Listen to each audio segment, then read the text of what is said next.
وأخيرا خلصوا الاختبارات ولنهاية الأسبوع وباش تطلعوا لو مورال ديالكم بعد التعب والضغط جبت لكم هاد الوصفة تاع لي فو ماكارون راح يكونوا بزاف بنان بنفس التعليكة وبنفس القرمشة. ديري جيم لا فيديو تبعي معايا الوصفة.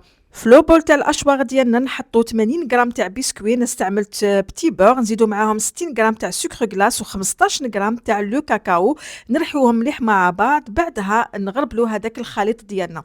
من جهه واحده اخرى في ريسيبيون نحطو 75 غرام بياض البيض اللي يكون في درجه حراره الغرفه، نطلعوهم بالباتور مع اضافه حوالي 90 غرام سكر. تقدروا تنقصوا شويه 80 غرام اللي ما يحبوش شويه الحلاوه. السكر ديالنا نزيدوه على دفعات وحنا رانا نخلطوا حتى نتحصلوا على هذا القوام الثلجي، ولكن يكون خفيف، ما لازمش يكون قاصح بزاف.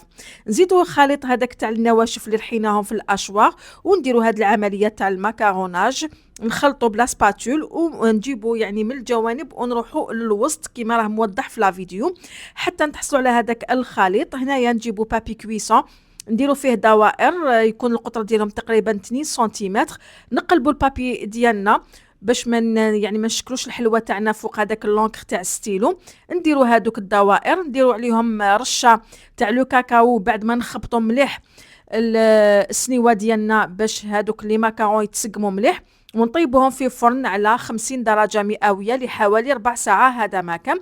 هذاك الوقت انا وجدت الكاناج ديالي، هنا عندي 100 غرام لا باتا غلاسي شوكاس اللي عندها ذوق شوكولا نوازيت، ذوبتها في الميكرووند. زدت سخنت تاني حوالي هكذاك 50 غرام حتى 60 غرام تاع كريمه سائله، وبديت نزيد فيها شويه بشويه حتى تحصلت على هذا الكاناج. غطيته هكذا في الاليمونتير وخليته يعني حتى يبرد شويه في درجه حراره الغرفه.